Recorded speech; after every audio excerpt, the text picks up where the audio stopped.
Okay, good afternoon to everybody. Dinant has become such an international thing that it's always difficult to know if we have to make the conference in English or to make it in French or some other language. So we decided we'll do both things together, and we'll share the presentation with Stepane. I would like first to thank you for coming here in the afternoon, and I would like to mainly thank the township of Dinant to welcome such a great competition like has become now the Dinant Competition. I was in China some weeks ago, and it's true that even there, we talk about this little city close to the Meuse River. So thank you for the township for their support to that. Thank you for the organization of the competition. And thank you for giving us the opportunity, Selmer. We have been in partnership with the competition since many years now.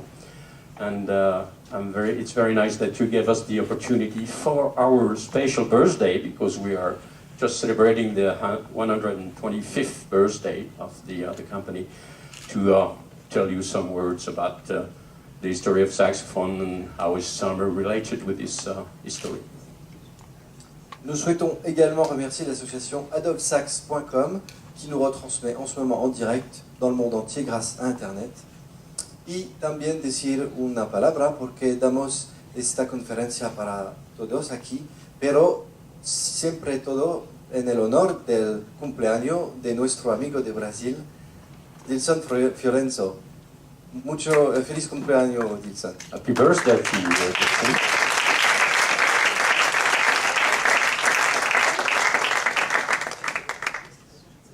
So if we start the story, and I hope it will start. No? No, the story doesn't start, so it's...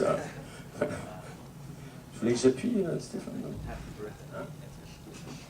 So if we start the story, the company was created. It's bloody computers, it's always the same story.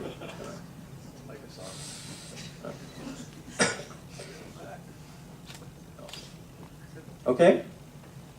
So if to start the story, my great-grandfather, Henry Selmer, who started the company, was born in a family of musicians. He was a professional clarinet player. After the Garde Républicaine, he became first clarinet in the opera in Paris, the Opéra Comique.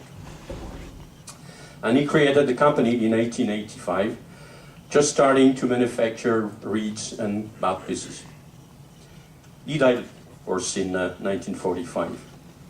Ici, nous voyons Henri Selmer qui était pris en photo devant son magasin avec la carte de visite de ses débuts qui spécifie bien quand il a commencé la société sur la fabrication de becs et hanches pour clarinette, qui était son instrument. Besides this little shop in Paris, the factory was set out in Mantes, in the western part of Paris, going to Normandy. And you can see here a picture of the factory in 1926. Ici, une photo qui nous permet de voir Henri Selmer et son frère Alexandre, qui était également clarinettiste professionnel et qui a fait une partie de sa carrière aux États-Unis, d'où le développement de la marque Selmer aux États-Unis dès le début des années 1900. So Alexander, the brothers, started the company in the U.S., of course, and he came back later to France to help his brother Henry. And this is in 1928, and they were working together, that this final logo came in to the Selmer instruments. L'histoire du saxophone commence évidemment avec Monsieur Adolphe Sax, qui est né en 1814 en Belgique, à Dinant, il me semble, et qui ensuite s'est rendu à Paris avec des ateliers qui ont pris une proportion rapidement assez importante. Il a eu jusqu'à 200 employés dans ses ateliers. En 1848, il était à ce nombre d'employés. Il a créé la famille des saxhorns autour des années 1943. Et il a fait beaucoup d'améliorations sur des instruments, on est moins au courant, mais comme la clarinette, et notamment la clarinette basse. Il a déposé 43 brevets en tout pour des instruments de musique. Et on sait que beaucoup sont visibles dans les musées, différents musées. Et pour le saxophone, évidemment, qui est son invention, il a joué un rôle clé, non seulement par rapport à l'invention, mais aussi par rapport à sa diffusion, puisqu'il l'a enseigné. Il était le premier professeur de saxophone au Conservatoire supérieur militaire de Paris, jusque dans les années 1870. Il a également publié pour l'instrument, et il est mort en 1894, hélas, dans un état de quasi-pauvreté, et son fils a repris la société jusqu'en 1929. Le brevet du saxophone tel qu'il est aujourd'hui présente la famille de saxophone qui, bien entendu, est assez différente de ce qu'on peut voir aujourd'hui. Je crois que ça exprime un petit peu le génie de Sax, qui a vraiment fouillé dans tous les coins les possibilités pour réaliser des instruments qui pourraient être utilisés en plein air, hein, qui, dans un premier temps, étaient destinés plus particulièrement à des utilisations militaires. Donc, je ne rentrerai pas en détail à Dinant sur l'historique du brevet du saxophone. Ce serait faire insulte à la ville. Here we can see an engraving of Adolphe Sax workshop in Paris in the 1840s. Alors, au début, en fait, la définition du saxophone est très simple, telle qu'elle est donnée par Adolphe Sax. C'est un cône parabolique équipé d'un bec avec une anche simple fabriquée dans du cuivre. Il a la flexibilité des cordes, dit-il, et les sonorités, les couleurs sonores des instruments en bois, avec en plus la puissance de développement des instruments cuivre. C'est une famille de 8 membres. Évidemment, bien entendu, dans l'immédiat, l'intérêt d'un certain nombre de compositeurs s'est tout de suite manifesté, entre Berlioz, Demersmann, Singelet. Mais l'instrument était quand même un petit peu né tardivement pour rejoindre, je dirais, l'orchestre symphonique de façon permanente. So Patrick gave us the definition of the saxophone by Adolphe Sax. Let's hear now David Sanborn, who's giving a definition of the instrument. The saxophone to me is an extension of myself. It's part of who I am. And the great thing about the instrument that I play a Selmer. It allows me to take in the experience of the world and filter it through my personality and send it back out there into the world. And as this instrument allows me to do that, because it's such a part of who I am. I'm finishing the sentence for David because he never finishes his sentence. Such a part of who he is. Alors l'histoire du saxophone a été jalonnée par de nombreux musiciens, bien entendu. Je crois qu'il y a eu quelques musiciens clés qu'on passe rapidement ici en revue. Elisa Hall, première femme saxophoniste très impliquée dans le développement de l'instrument. Elle a fait écrire environ 22 œuvres entre 1900 et 1918 pour le saxophone, et notamment la rhapsodie de Debussy et Légende de Florent Schmitt, que tout le monde connaît et qu'on voit souvent dans les concours.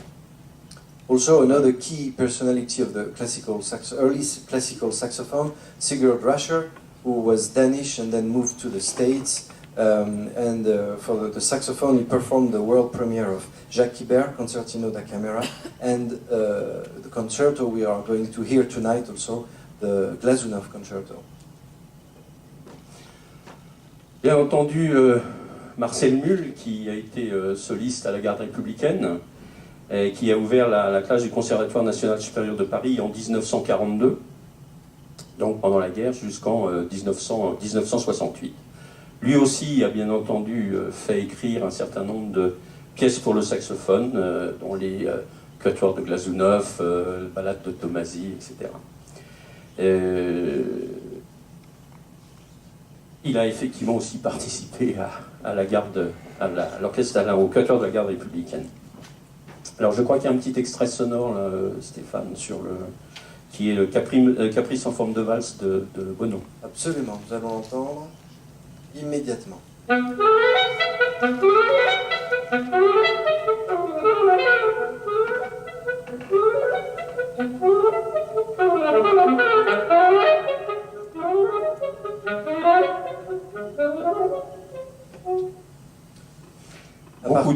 Beaucoup d'autres, bien sûr, ont participé à l'évolution du saxophone. Et puisqu'on est en Belgique, j'aimerais bien entendu rendre hommage à François Danels, qui nous a quittés assez récemment et qui a aussi été un personnage clé pour le développement de l'instrument en Belgique et sur le plan international également. Let's move on to the manufacturing of the saxophones, because if the first instrument made in Selmer were clarinets, then Henry and his team moved on the saxophone in the late 1910 years, and the first model was the model 1922. And already when Henry SELMER PARIS starts making saxophone, there is some improvement made. As a manufacturer, when we speak about improvement made on instrument, it can be made on the production side, it can be made on the acoustic side, on the ergonomy side, in many fields. For the model 1922, we're going to have a look just briefly at the production side, because the tone holes on this instrument were drawn, while previously each tone hole was soldered on the body of the instrument. So that's a big improvement that Henry SELMER Paris is bringing to the saxophone, and nowadays all the manufacturers in the world are using this technique of drawing the tone holes. And we can see here the video of how we draw the tone holes today. And some of you who have visited the factory have already seen this operation. En français, je repasse pour parler d'une lettre d'Adolphe Sax, junior, qui fait partie des archives de la société Henri Selmer Paris, qui est une lettre datée de février 1928 et qui nous détaille que le fils d'Adolphe Sax est en train de céder la société à Henri Selmer. Donc il y a quelques documents qui témoignent de ces transactions et qui permet à Selmer de devenir le légataire universel du saxophone et de renforcer ses équipes également dans Paris avec les ateliers d'Adolphe Sax. This is a very important step in our company life, because that's the real first link with the history of the saxophone through Adolphe Sax. It's true that we had started already the manufacturing in 1920, but the collaboration with Adolphe Sax, the buying of the facilities and the cooperation with Sax give us the possibility to really extend the spirit of the saxophone in the company. And during several years, for the time in between, you had some mixed production between the Adolphe Sax and the Selmer instruments. We're gonna browse. Nous allons voir rapidement quelques modèles pour arriver aux balances action. Modèle 1926 ici avec un saxophone baryton. Modèle 28 où les améliorations consistaient principalement dans l'amélioration du bocal de l'instrument. Ici le modèle de 1931 qui a rapidement trouvé son surnom grâce à la forme de sa clé d'octave, qui a été appelée cigar cutter. Et juste avant le balance, le Radio Improve en 1934, où là, l'angulation du bocal va se stabiliser. if you look at all the history of the different models, the neck itself of the instruments has been very important every time, and a lot of research has been done on the neck itself. So it's an important piece in the manufacturing today. If you take the process that we are using from the very start of a flat brass sheet, which is rolled over, you can see that to go to the end of it, there's 7 operations. One of them is very important, is the bending of the, which is done through an ice process. We put water with soap in the neck itself and freeze it down to 60 degrees below zero. Then we can bend it without real damage. If we can show the. Voilà, le principe du cintrage à la glace avec de la glace que l'on crée à l'intérieur du cône, qui nous permet de venir déformer le cône de laiton tout en gardant sa progression du diamètre et de donner la forme, ici par exemple, d'un bocal de saxophone ténor. The great step in the saxophone through Coleman Hawkins recorded Body and Soul in 1939, and he was a great lover of the balanced action saxophone. Which really was the another change in the saxophone history, as it really brought new standards for the saxophone manufacturing. Donc on devrait entendre Body and Soul, voilà, Coleman Hawkins, qui l'enregistre en 1939.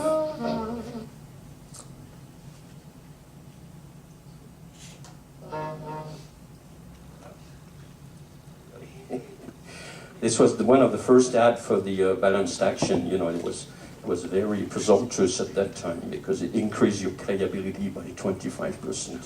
I don't know exactly how this was measured, but it was. But it's been said in the US advertisement, and one of the answers, Patrick, to this 25% is the fact that at this time, as you know, Selmer moved the lower key for B flat and B on the other side of the bell.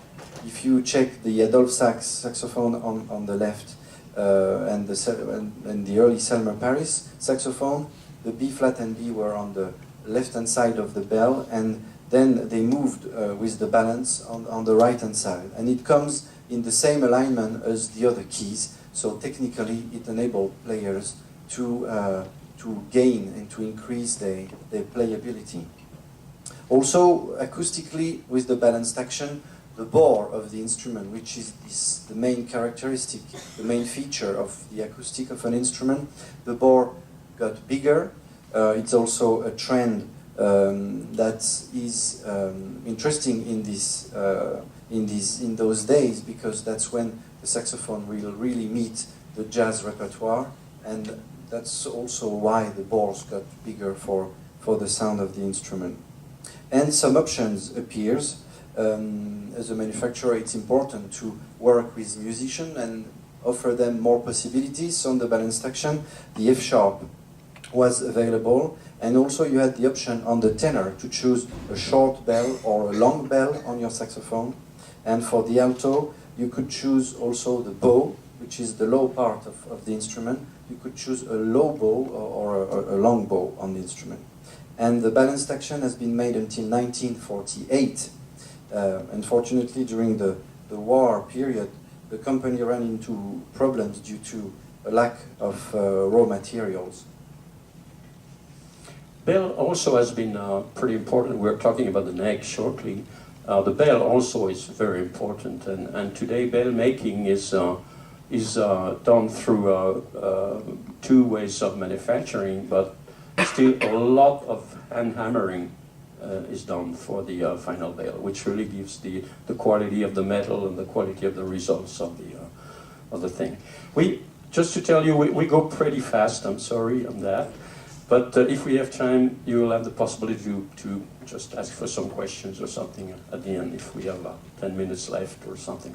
Ici une vidéo d'une étape qui consiste à renforcer le pavillon. Donc vous voyez là, c'est le pavillon qui est en rotation, et on est en train de préparer son diamètre extérieur pour lui ajouter une pièce en laiton qui est un jonc, un filet en laiton sur l'extérieur du pavillon, et qui vient renforcer cette partie de l'instrument. The super action in 1948 came the super action right after the balance, and it's really the transition to what will be the Mark VI after that. The right and left hand are not anymore on the same line, so they're a little aside each other, and we were trying to go more to the ergonomic side of the instruments to fit the musician body. And the bow is removable from the body, which makes the repair and access much more easier than before. And we keep the long bell design on the Super Action 1948. En 1954 est lancé le Mark VI. Mark VI, alors certains d'entre vous en ont peut-être entendu parler. Il a été fait à 170 000 exemplaires. Acoustiquement, la perce de l'instrument redevient légèrement plus petite pour un son plus centré. Pour refaire un parallèle avec la clarinette, cette année 1954 sort également une clarinette chez Selmer qui va rester dans l'histoire, qui est la centered tone. Donc on est vraiment dans la même pensée acoustique de recentrer le son des instruments, et avec toujours l'idée d'offrir des possibilités nouvelles aux musiciens. Vous avez, certains parmi vous ont peut-être déjà vu en photo ou vu réellement des saxophones alto au la grave. C'était une option qui a été tentée à cette époque, que la musique, les compositeurs, les musiciens n'ont pas gardé, mais c'était une solution offerte. Et l'option du baryton également, si bémol, la grave, et le fa dièse aigu était également une option. Et le Mark VI a été fabriqué pendant une vingtaine d'années chez Selmer. Yes, the Mark VI has been manufactured from the 54 to 73, in fact, so that was a long period, which makes that it stays always in the mind of players, even today. Also because it was related to a great period of evolution of the playing in saxophone, as well in classic or as well in jazz player. And the big jazz stars, of course, of the period of the Six are the guys that we remember now.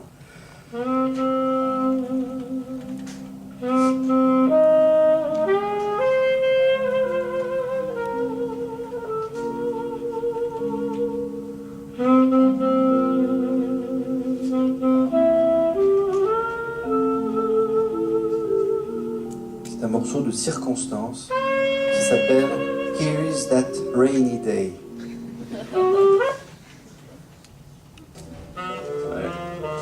And this one, I don't know if it's the right one. You don't know what love is from Sonny Rollins?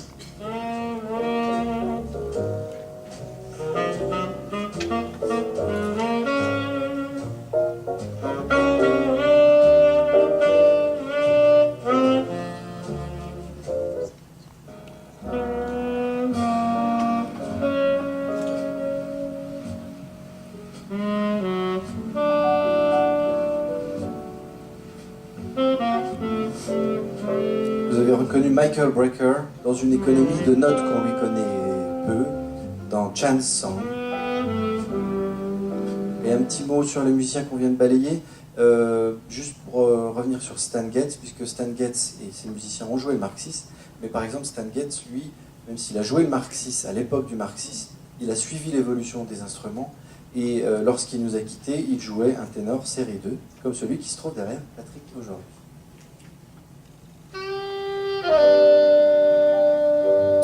John Coltrane, Soul Eyes.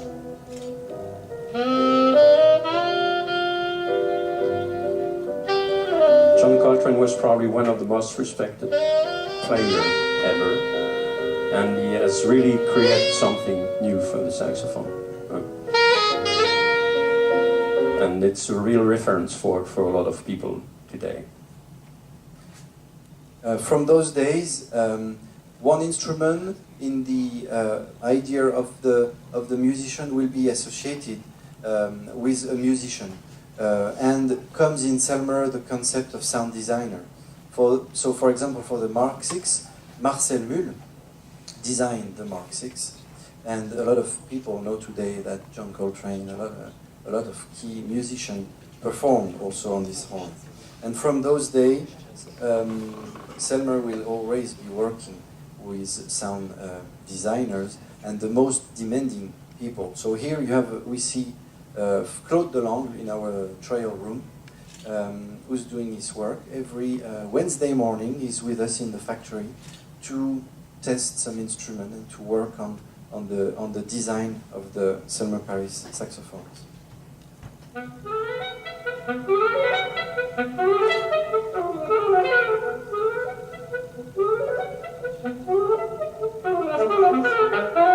Alors à quelques années d'intervalle, voilà les collaborations fortes que nous avons eues chez Selmer, avec plein d'autres au milieu bien entendu, entre Marcel Mull et Claude Delangle aujourd'hui.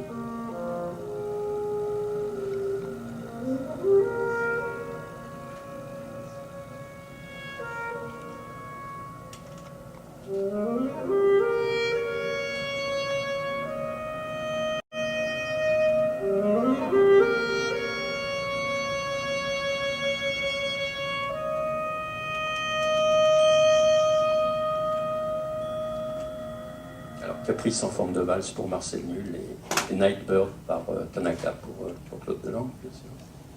Aujourd'hui, 3 familles de saxophones sont présentes chez Selmer, série 2, série 3 et référence.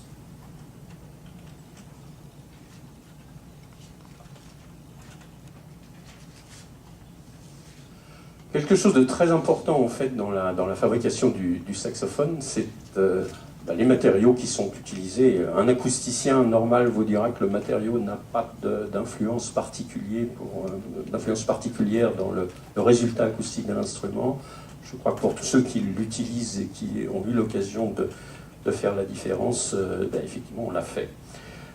Aujourd'hui en fait on utilise différents matériaux qui sont des laitons, des argents massifs et puis des finitions argentées, cuivre rouge, doré, plaqué or, etc. qui font qu'on arrive à offrir, je dirais, une gamme assez large de résultats possibles sur un même instrument et sur une même définition technique de l'instrument. We saw at the beginning of this presentation that Henry Selmer started the company making mouthpieces, and of course through the years Selmer Paris has kept making mouthpieces and has grown as the world leader saxophone mouthpiece maker. Today we make around 500 mouthpieces each day, which represents over 1,100 mouthpieces, and of course everybody in the saxophone world knows about the C stars, but we also have 4 families of mouthpieces, and we have some newborn this year too. Le SD20, le SD20, c'est un nouveau modèle qui est fait pour alto et pour ténor, donc qui vient de sortir et que vous avez peut-être eu l'occasion d'essayer plus récemment. C'est un bec à chambre ronde classique qui se rapproche, je dirais, de nos standards un peu historiques que certains ont pu connaître. Alors nous sommes à Dinant, mais on va vous montrer quelques images de Mantes-la-Ville, où est basée notre usine, qui est à 50 km à l'ouest de Paris. Ici, vous voyez plutôt un pavillon. C'est quand même une des entrées de notre usine, puisque c'était le pavillon des 2 filles d'Henri Selmer, qui ont épousé 2 charmants jeunes hommes de la famille Lefebvre, et qui ont contribué au développement de la fabrication des instruments Selmer. Et l'usine à Mantes-la-Ville a démarré dans les années 1919. So at the beginning, the factory was a little shop in the little shop in the back of the garden of the house you see previously, but now it's a little bigger, and the garden doesn't exist anymore, of course.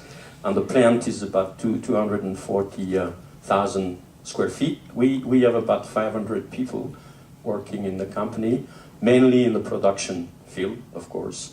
And there is approximately 100 specific jobs that are involved in the production of an instrument, of wind instrument manufacturing. We manufacture about 16,000 instruments every year with a fully integrated production, which makes that we make every little part very few parts are made from the outside, which gives us a better quality control on everything, every part we manufacture. Passons le pas de la porte et rentrons dans l'usine. Voici quelques images de nos différents ateliers qui s'étendent sur 22 000 m². Ça représente une superficie de 4 terrains de football, pour ceux qui ont déjà visité l'usine. C'est vrai qu'on la visite en 2 heures, mais avec pas mal de marches.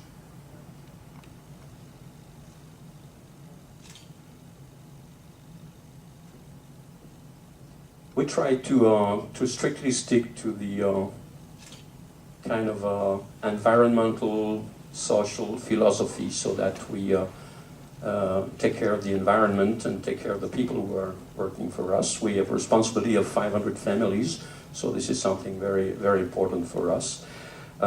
Environment is sometimes very difficult because it compels us to choose some manufacturing process which sometimes wouldn't be as performant as they were before, because the products we were using before or the material are not allowed anymore by the law or something.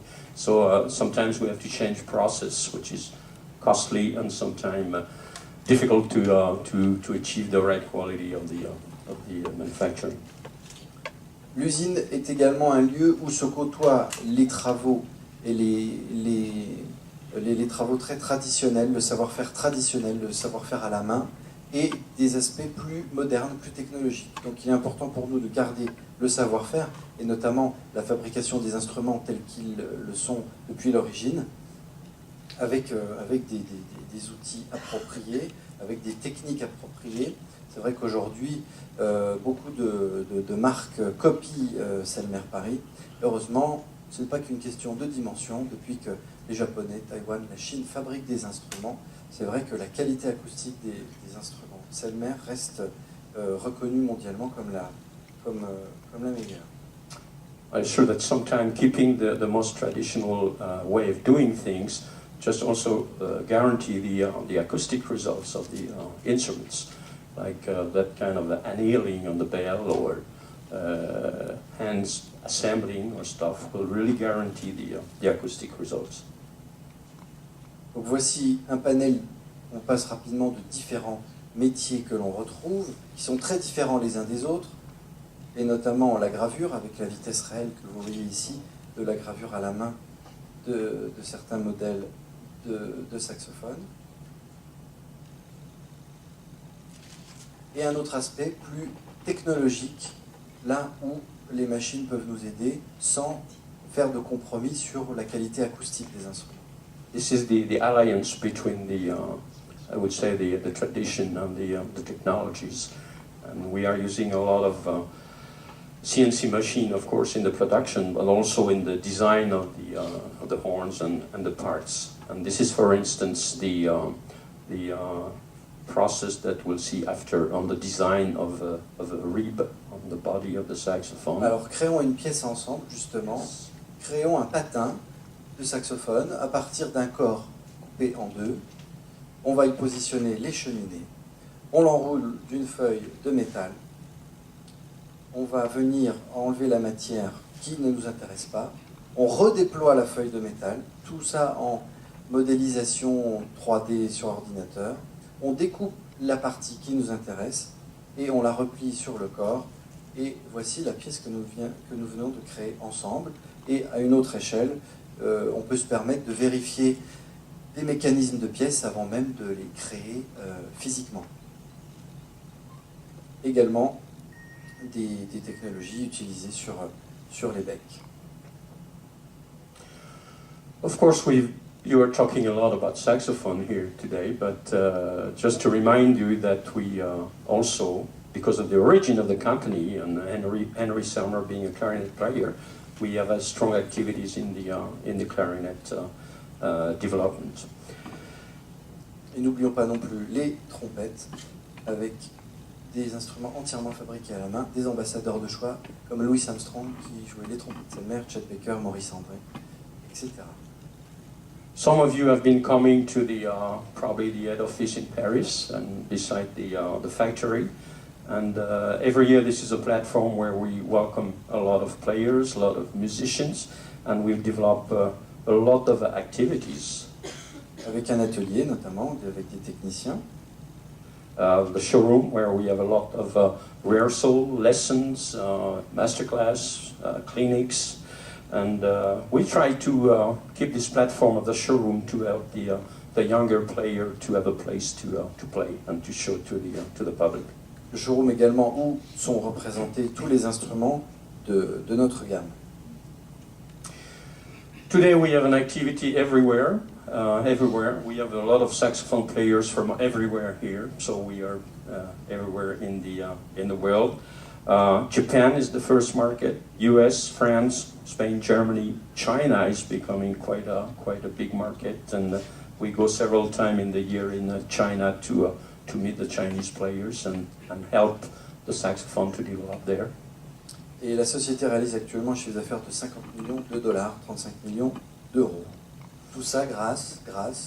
So the Selmer company is still a family business today, which seems sometimes a little awkward, because business goes more to big groups or financial things. But we try to keep the spirit.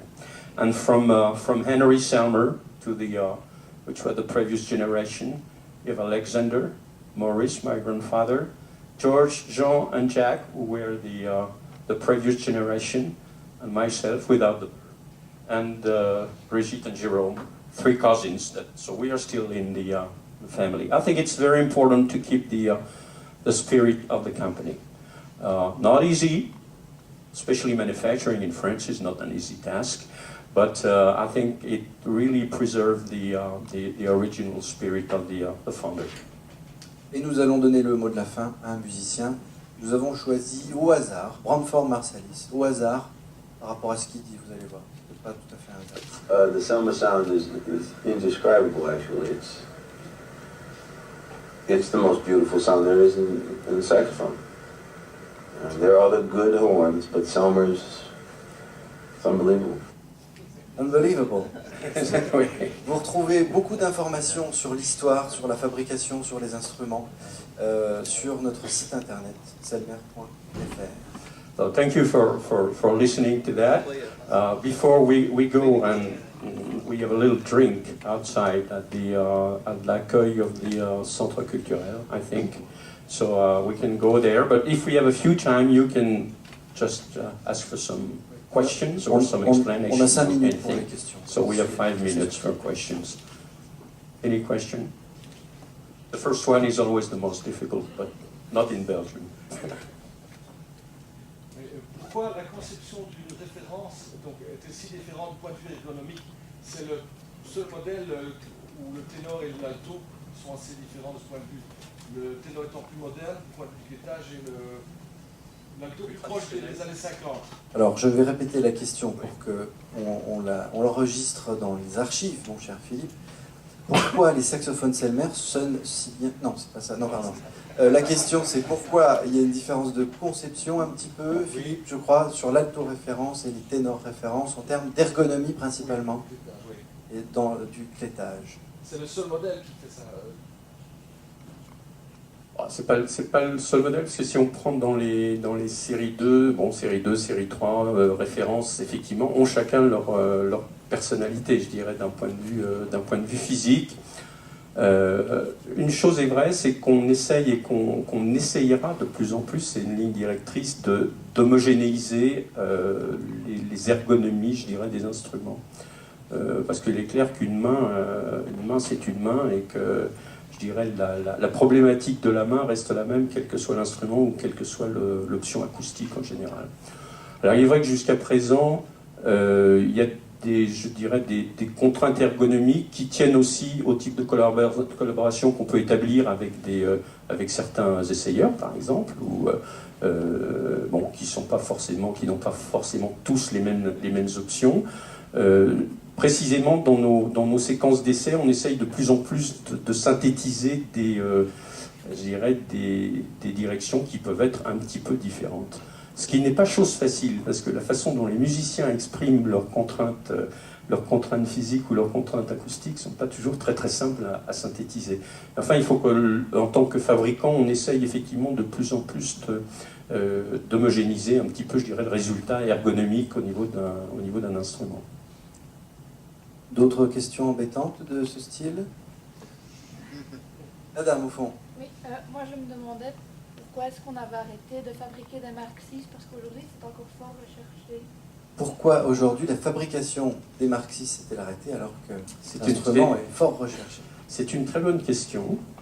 Je crois simplement, si vous voulez, que un fabricant, il est toujours en recherche de quelque chose. Il est toujours en train d'essayer d'avancer, alors que ce soit au niveau de l'instrument lui-même, et puis au niveau des techniques de fabrication aussi, de ce qu'il est possible de faire. Il se pose aussi toujours la question de savoir comment il peut, en termes de coût, rester sur le marché. Donc c'est vrai que ça implique aussi des process de fabrication qui évoluent dans le temps, etc. Il est vrai que la période du 6, si vous voulez, c'est une période, la fin du 6, c'est-à-dire vers les années 70, c'est aussi une période où le marché, la proposition des saxophones aussi a évolué, puisque sont arrivés c'est la période où les saxophones japonais arrivaient également sur le marché. Le Mark VI ayant quand même vécu une vingtaine d'années, on avait besoin de se poser aussi des questions, et aussi par rapport au répertoire de l'instrument lui-même. Car le Mark VI alors le Mark VI, c'est vraiment, psychologiquement, c'est quelque chose de très intéressant, parce que c'est un instrument qui, globalement, n'est pas satisfaisant, je dirais, d'un point de vue purement acoustique. Il y a des problèmes d'homogénéité, il y a des problèmes de justesse, il y a un tas de problèmes sur le Mark VI. Il se trouve que, globalement, il y a une alchimie globale qui fait que c'est un instrument qui convient. Et c'est vrai qu'en tant que facteur, on se pose la question sur les paramètres de justesse, sur les paramètres de facilité d'émission, etc. Donc on l'a arrêté, enfin on l'a fait évoluer en fait, parce qu'en fait on n'arrête pas un modèle, je dirais qu'on va au-delà à chaque fois, on essaye d'intégrer les bonnes choses et les bonnes choses, les mauvaises on les laisse de côté. Donc c'est simplement, je dirais que c'est une évolution normale au niveau d'un fabricant.